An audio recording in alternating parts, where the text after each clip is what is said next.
Velkommen til vores lille støropdræt her syd for Kolding, hvor vi har bassinerne fulde af stør. Det er jo dinosaurer i form Det af er levende dinosaurer. Man har fundet fossiler, der er 200 millioner år gamle, så man er ret overbevist om, at de her fisk de har levet samtidig med dinosaurerne. Som man kan se, hvis man kigger rundt, så ligner det her en bondegård. Og der kunne lige så godt have været grise over i vores stald, men vi har faktisk stør gående. Det startede, da min far begyndte at producere ål her i starten af 90'erne. Han mente på et tidspunkt, at det kunne være interessant med et alternativ til ål, så omkring år 2000, der købte vi første stør hjem, og vi begyndte at klikke vores egen stør lige omkring år 2000. De her stør var ment til at skulle blive solgt til konsum, altså størkødet. Det gik ikke særlig godt, og størene fik lov til at gå i bassinerne og vokse større. Indtil en dag, vi blev enige om, at vi skulle da teste, om der ikke var kaviar i de her fisk. Jeg tænker, at vi prøver at åbne den, Ja. og så se, hvad der er inde i. Hvordan det ser ud. Nej, hvor er der meget. Man siger cirka, at 10% af størens vægt, det er kaviar. Så det skulle gerne være omkring lidt over 1 kilo her. Så sørger man sådan, så peger man, så kan man godt lige sådan skære lidt over her, så man får mindre stykker. Det er lidt nemmere at arbejde med. Altså, vi har jo tidligere spist rå sællever i Grønland. Ja. Kan man godt lige tage sig sådan en mundfuld her? Det kan man godt. Eller er det lidt kedeligt? Det smager ikke af så meget. Men vi kan prøve at smage det her lige om lidt. Må jeg skære den over her? Jeg skærer den bare over der. Det ligger ligesom sådan sukker, ligesom torskerogn. Jamen altså, det er jo startet med, at vi har opdrættet ål over i staldene. Og i og med, at der ikke bliver produceret ål mere, eller solgt ål mere til konsum, så søgte vi efter et alternativ. Og derfor så fik vi stør ind, og jeg er meget madinteresseret og meget madglad. Og det kunne være en unik mulighed for at føre gården videre, at vi kunne begynde at lave kaviar. Jeg tror, det ser rigtig fint ud. Der er ikke meget, der er tilbage inde i sådan en fisk, hva'? Nej, det er det faktisk ikke. Der er ikke meget ud over kaviar i den. Så, Der er ikke meget at komme efter. nej, det er der ikke. Det er en sigte med rimelig store huller. Ja. Og det er fordi, nu skal vi have skilt æggene og hænderne fra hinanden. Det foregår således, at man... Det er ikke ligesom stenbider rum med piskeris og en spand vand. Nej, men det er lidt samme proces faktisk. Så baserer man bare stille og roligt. Ja. Det er lidt delikat med Ja, i starten skal man skal lige finde... Men når man gør det nogle gange, så ligger det lige i hånden. Jeg er meget bange for at smadre dem. Ja. Det kan du næsten ikke, tror jeg ikke. Kan vi prøve at trække over til vasken herovre? Ja, meget gerne.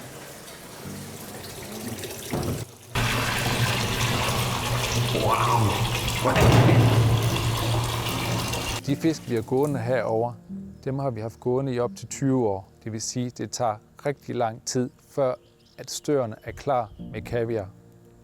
Så prøv lige at smage på det her, inden det bliver saltet, så du kan se, om du kan smage forskel. Ja.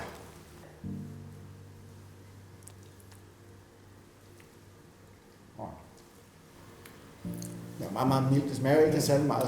Nej. Man kan godt fornemme den der lækre kaviar-struktur i den. Ja.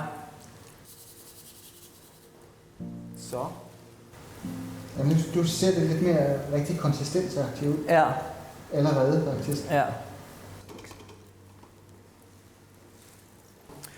Så pakker vi i de blå modningsdåser. Ja. Og det er så den sidste etape her i den her proces, hvor vi pakker over i. Den her, det er så 1 kilo, der kan være i den her. Pakker 1 kilo her i. Sætter låg på. Elastik omkring. Og så ind i køleskabet, så står det derinde i en 3 ugers tid. Ja.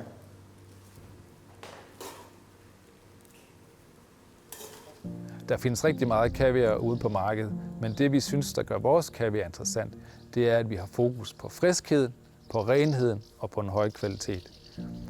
Så normalt skal det vakuumpakkes, men nu laver vi lige en undtagelse her, og så trykker vi bare lige låget på.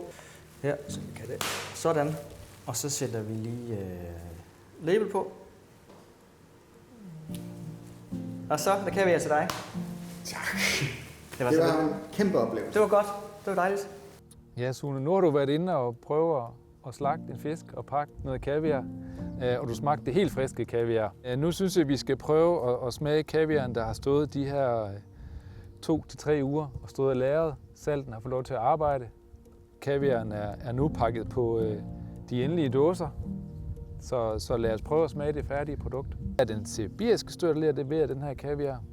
Vi har også den lidt mere eksklusive kaviar, som hedder Osetra-kaviaren.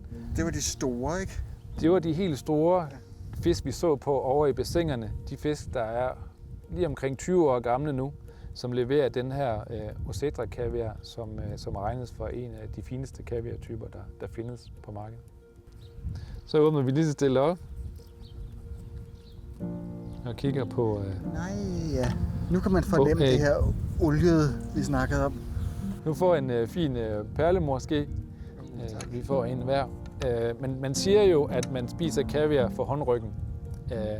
Grunden til det er, at når man lægger det op på håndryggen, så kan man bedre visuelt se æggene. Man kan dufte for at sikre sig, at kaviaren dufter frisk. Samtidig med det, så får kaviar en lille opvarmning for huden, som gør, at man bedre kan smage kaviaren, fordi den får lige lidt varme for huden. Ja. Skål. Skål.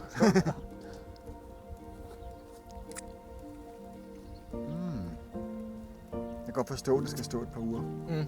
Det er altså lige 200% bedre. Det er jo helt andet. Ja. Men det er meget mere cremet, smooth konsistens, man får ind i munden, samtidig med, at man ligesom kan mærke den her fedme umami. Ja. Den ligesom eksploderer ind i munden, Bombe, altså. når man smager æggene. Så lad os prøve at åbne Osetra-kaviaren, som kommer fra de store russiske stør, vi også kiggede på inde i bassinerne.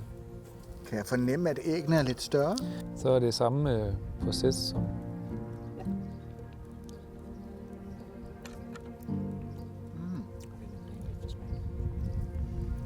Der kan man virkelig godt, man kan godt forstå, hvorfor den er lige lidt mere eksklusiv. Den er mere... en kæmpe fylde. Den er mere kraftfuld og har mere fylde end bæren, og det skyldes simpelthen fiskens alder, at æggene er ældre end bæreæggene. Det var en stor fornøjelse at have besøg af jer. Og, Nu er det vist også min tur til at smage. Nu har jeg stået og kigget på jer bare. Man kan jeg bare tage en... Det var den dyreste, den det er den dyreste. Godt, den skal Kan jeg bare tage en ordentlig? Ja, men man bliver uhøflig af at stå og kigge på så lækre sager. Men en fornøjelse at have besøg af jer. Hvor smager det også godt. Og kæmpe fornøjelse at besøge jer og selvfølgelig smage, men allermest at få lov til at være med til at slagte den der stør. Fantastisk oplevelse. Ej, det Fuldstændig var fantastisk oplevelse. fabelagtigt. Ja, det var det godt nok.